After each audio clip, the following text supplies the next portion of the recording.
Welcome to the Deep Dive. Today, we're tackling a really significant figure, Recep Tayyip Erdogan. Absolutely. He's dominated Turkish politics for decades now. Yeah, I mean, president since 2014, prime minister for, over 10 years before that, and even mayor of Istanbul way back. His career's been, extensive. It really has.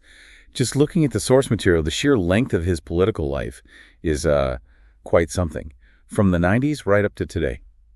Okay, so let's try and unpack this. Our mission really is to navigate this huge amount of information, pull out the key moments, the surprising bits maybe. Yeah, try and give a clear picture of his journey and his impact. Exactly. Whether you follow Turkish politics closely or you're kind of new to it, hopefully this will be, useful and interesting. So where do we start? His origins. Born 1954, Beyoğlu district in Istanbul. Right. And even as a teenager, it seems he was already quite enterprising. Yeah, the stories about him selling postcards, water, simit, those bread rings. Yeah, selling them from a cart. It shows a certain hustle, doesn't it? Even back then. It does. And alongside that, he was actually a pretty serious footballer. Yeah. Semi-pro level. Oh, yeah. I read he nearly transferred to Fenerbahce. Apparently so, yeah. But his father stepped in and stopped it. Kind of amazing to think about. It is. And now the stadium of his old local club is named after him. Talk about influence. It's quite a journey. From street seller to, having stadiums named after you. And there's another thread early on, his connection to the Iskender Pasha community, a Sufi group. Mm-hmm. That religious connection seems pretty important looking back.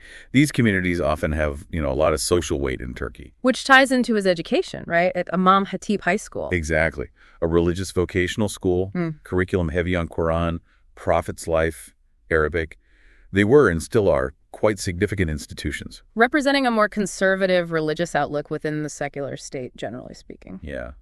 And apparently his classmates called him Hoka, teacher, or religious leader. Interesting. But he wasn't only focused on religion, was he? He got involved with a nationalist student group, too. That's right, the National Turkish Student Union. Anti-communist. And that seems to be where he really started honing his public speaking skills. He won a poetry competition. Yeah. And he later said those kinds of things gave him the courage to speak in front of the masses. You can sort of see the beginnings of the powerful orator there. But then things get a bit complicated with his education records. Well, yeah. There were apparently issues getting into further study because of the Imam Hatip diploma. Some universities, like Ankara University back then, might have only accepted standard high school diplomas. Shows the tension between the different education systems. Exactly. And later on, there were even disputes about whether his diplomas were actually legitimate for, his presidential run. Really? So that controversy followed him? It seems so. It highlights these underlying tensions in Turkish society, secularism, religious education, politics, all mixed up. Okay, so moving into actual politics, 1976, he joins that student union officially. Right, the National Turkish Student Union. And the same year, he gets involved with the Islamist National Salvation Party, the MSP, head of the youth branch in Beyoğlu first. Then head of the Istanbul youth branch. So a clear alignment with Islamist politics early on. Yes, the MSP was more explicitly Islamist than the student group. Then the 1980 coup happens, parties are banned. Right, so he spends some time in the private sector, consultant, senior executive, that kind of thing, building different experience maybe. But politics pulls him back in. 1983, he follows Necmettin Erbakan. A really key figure. Into the new welfare party, the RP, and he rises pretty quickly there too, doesn't he? Yeah, Beyoğlu district chair in 84, Istanbul branch head in 85. A fast ascent. But his first attempts at getting elected didn't quite work out. No. Lost a parliamentary bid in 86. Lost the Beyoğlu mayor race in 89. It takes time, I guess. But that 1991 general election, that was a near miss. Incredibly close. The Welfare Party did really well in Istanbul. Votes went up. Looked like he'd won a seat. But Turkey had this preferential voting system then. Voters could pick specific candidates on the list. So even though the party did well, another candidate on their list got just slightly more individual votes. He lost out by a whisker. Wow. History could have gone quite differently there. Definitely. But then came 1994, Istanbul mayor. That was the breakthrough, wasn't it? He was seen as a bit of a dark horse. He was. Won with just over 25% of the vote. First welfare party mayor of Istanbul ever. And it was part of a bigger trend. The RP was winning elsewhere, too. And this really puts him on the national stage. Big city, big platform. Yeah. And it's around this time he reportedly makes that comment. Democracy is like a train. When we reach our destination, we get off. Yeah, that quote has certainly stuck around. Raised a lot of eyebrows then and since. It's one people definitely point to when discussing his views on democratic norms. Okay, fast forward a bit. Early 2000s. After some political upheaval, including jail time for him. Right, for reciting a poem deemed insightful. He co-founds a new party in 2001, the AKP Justice and Development Party. And this party projects, at least initially, a more moderate image. Less overtly Islamist than the Welfare Party, perhaps. More conservative Democrat. And bang, 2002 election, they win big time. Yeah. A landslide. Huge victory. But Erdogan himself couldn't become prime minister immediately. Ah, yes, because of that previous political ban from the conviction. Exactly. He had to wait for a by-election insert in 2003. He won that, and then he could finally take the PM job. And what followed was, well, a period of real dominance. AKP wins again in 2007, again in 2011. And remarkably, increased their share of the vote each time. 46.7% in 07. Nearly 50% in 2011. He's the only PM in Turkish history to do that, right? Win 3 consecutive elections with increasing vote. That's right. Shows a really strong consolidation of support during that period. Though it wasn't all smooth sailing. There was that court case in 2008 trying to ban the AKP. Yes, the constitutional court case. They narrowly avoided being shut down, but they did lose some public funding. It shows those ongoing tensions within the system. Okay, let's get into some of the policy stuff during his time as PM, domestic policy first. The Kurdish issue looms large. Always. He initiated peace negotiations with the PKK, the Kurdistan Workers' Party, in late 2012. That was seen as a pretty big step at the time. It was. But unfortunately, that process fell apart by 2015. It's such a complex, deeply rooted issue. Then there's the Armenian issue, the events of World War I. His government offered condolences in 2014, called it shared pain. But they strongly resisted calling it genocide, even when others, like Pope Francis, used the term. A very careful balancing act, reflecting the official Turkish position. Absolutely. It's about acknowledging suffering, but maintaining the state narrative. What about human rights generally? The picture seems a bit mixed. Well, early on, there were definitely some positive steps, maybe driven by the EU accession process. Like abolishing the death penalty in 2004. Yes, reducing powers of the anti-terror law, the democratic initiative process for minorities, setting up human rights bodies, ratifying a UN anti-torture protocol. Allowing public Hanukkah celebrations, returning property to non-Muslim foundations. Right, a lot of moves that seemed aligned with European norms. But then reports of backsliding later, especially on free speech, press freedom, Kurdish rights. Yeah, as the EU bid stalled, European officials did start voicing concerns about a return to more authoritarian tendencies, and the government was very clear in rejecting LGBT rights recognition. So a tension between reforms and perhaps a more conservative nationalist agenda. It looks that way. Different priorities pulling in different directions, maybe. Okay, the economy. That was a big part of the AKP's early success story, wasn't it? Definitely. They inherited an economy in crisis after 2001 and oversaw a significant recovery. Inflation came down. And the 2003 Labor Act, expanding worker rights. Yeah, setting limits on hours, overtime, protections against discrimination, severance pay, tangible benefits for ordinary people. That economic stability and those reforms certainly boosted their popularity. Education saw changes too. More money, longer compulsory schooling, more universities. True. But also controversies, like removing evolution from the curriculum. Right, which sparked debates about secularism versus religious influence in education. Always a sensitive topic in Turkey. And infrastructure. That was huge. Oh, yeah.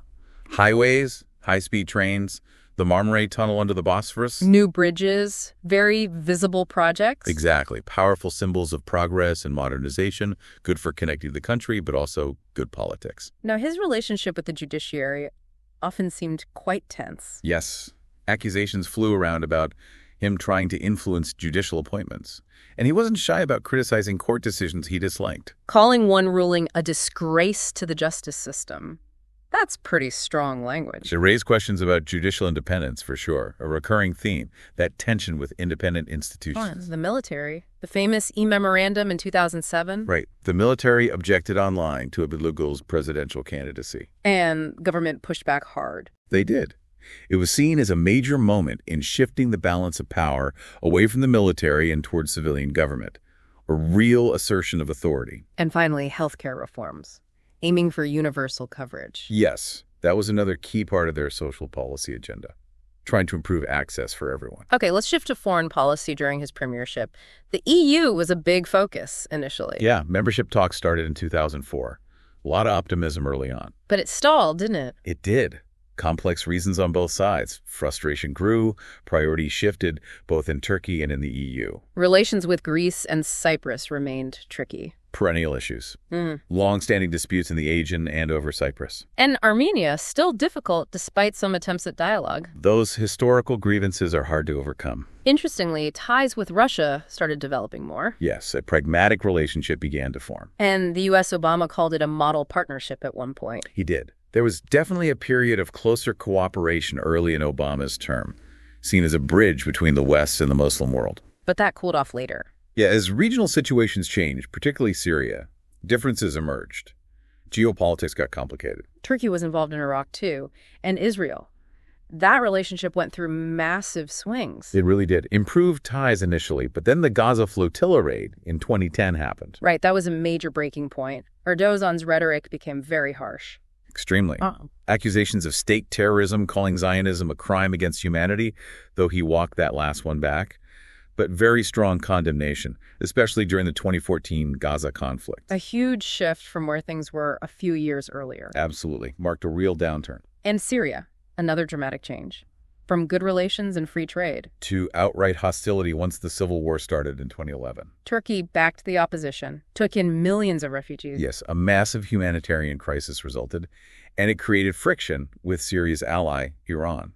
The Syrian war completely reshaped Turkey's foreign policy challenges. Became a central, incredibly difficult issue. For sure. With Saudi Arabia, trade improved, but he criticized their intervention in Bahrain. Showing he wasn't afraid to speak out, even against regional powers. And with Egypt, he made those claims about Israeli involvement in Morsi's ouster. Yeah, pretty controversial allegations, dismissed by both Egypt and Israel. Again, showing his willingness to take strong, sometimes provocative stances regionally. Turkey also engaged more in Somalia.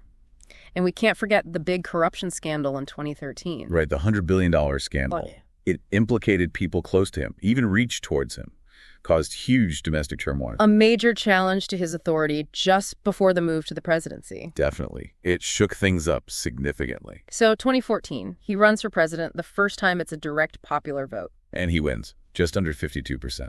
And there was that comment attributed to him comparing his support to the prophets. Yeah, that caused quite a stir. Seen by critics as well. Well, hubristic. His presidency then marked a shift, didn't it?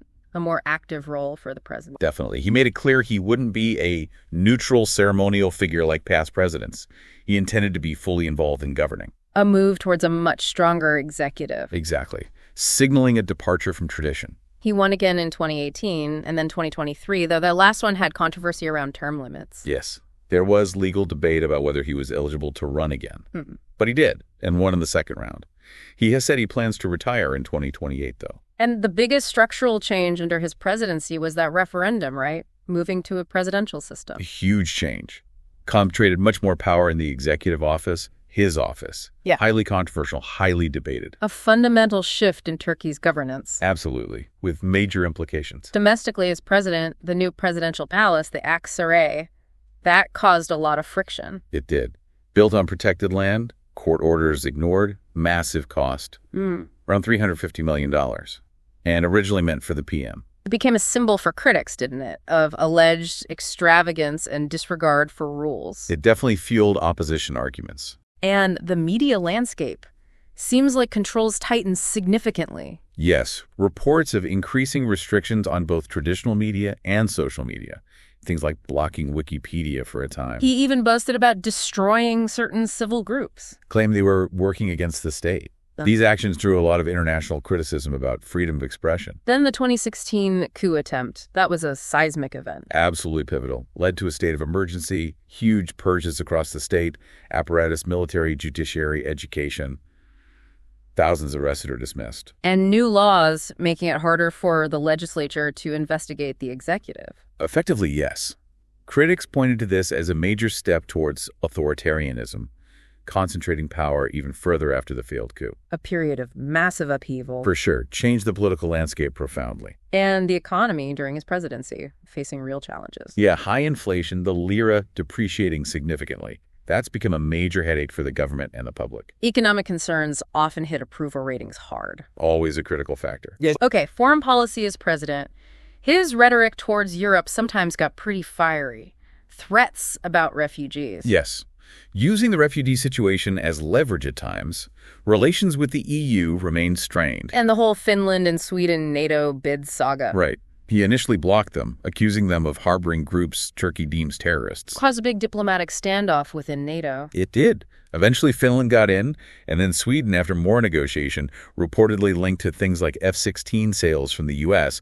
and maybe even Turkey's EU path. Though that link was complex, it showed Turkey's willingness to use its leverage. Still playing a key role in NATO, but asserting its own interests very strongly. Exactly. Tensions with Greece continued. Activity in the Balkans, strong support for Azerbaijan, especially in the Nagorno-Karabakh war, looking for post-Brexit trade with the UK. All highlighting Turkey's regional ambitions and complex neighborhood. And Israel, the relationship remained volatile. Very much so. Strong condemnation after the U.S. moved its embassy to Jerusalem. He called Jerusalem a red line, labeled Israel a terrorist state. But then there were also periods of trying to restore ties. Yes, it's been up and down. But recent comments on Gaza, declaring Hamas not a terrorist group, show how quickly things can shift back to strong criticism. The Palestine issue remains central to his positioning. Syria remains a huge ongoing issue. Military operations, strained ties with allies over policy there. Still a major foreign policy challenge, yes. Developing ties with China, but facing pressure over the Uyghurs. A delicate balancing act there. And the U.S. relationship, still quite rocky. Persistent friction points. The S-400 purchase from Russia is a big one, led to Turkey being kicked out of the F-35 program, detention of U.S. citizens in the past, Biden's pre-presidency criticisms. The Zangezur corridor issue adds another layer of regional complexity involving Armenia and Azerbaijan. So lots of disagreements and competing interests with Washington. Requires constant, careful management, that relationship. Interestingly, he's built stronger ties with Venezuela's Maduro. Yes, criticizing U.S. sanctions, showing solidarity, positioning Turkey outside the typical Western consensus sometimes. And Ukraine. Turkey's role there has been quite unique, hasn't it? It really has. Closing the straits to Russian warships, brokering the grain deal, mediating prisoner swaps. Playing mediator, engaging with both sides. Showcasing its strategic importance and diplomatic capacity in a major global crisis. So, key events of his presidency, the 2016 coup attempt, the 2023 earthquake, massive challenges. Huge. One political, one natural disaster. Both tested his leadership immensely and had lasting consequences. Okay, finally, let's talk ideology and image. He started out, in his PM years, being praised by some as a reformer, a model for the Middle East even. That was definitely the narrative for a while. Economic growth, democratic reforms. But later, the criticism shifted towards authoritarianism, and he's consistently been seen as championing Islamist causes. That evolution in perception, from reformer to strongman in the eyes of many critics, is central to his story. He often recites poems by Ziya Gökalp. Yes. Gökalp advocated for a kind of modern, Turkish Islamic synthesis, potentially looking beyond current borders. Some see Erdoğan's use of these poems as hinting at his own broader vision for Turkey's role. Connecting to ideas about Turkey's identity and regional influence? Perhaps. It adds a layer to understanding his ideological grounding. And the Ottoman revivalism? Using Ottoman terms, ceremonies? Yeah, that's been very noticeable during his presidency. Using kuli for campuses, Ottoman-style guards, referring to supporters as grandsons of Ottomans. Critics say he wants to be a new sultan. He apparently said he wants to be like Queen Elizabeth II. Right. It's contested. But actions like turning Hagia Sophia and the Kora Church back into mosques. And mentioning Ottoman conquests, historical claims. Definitely feed into that narrative of reviving an imperial past. Although, confusingly, he also oversaw the opening of the first new government-backed church in modern Turkish history. So, a complex picture. Embracing Ottoman symbolism resonates with some, alienates others who value secularism. It's a key part of his political messaging and identity politics. Hagia Sophia was particularly significant, globally, too. Many describe him now as effectively authoritarian, pointing to democratic backsliding, censorship, those insulting the president lawsuits.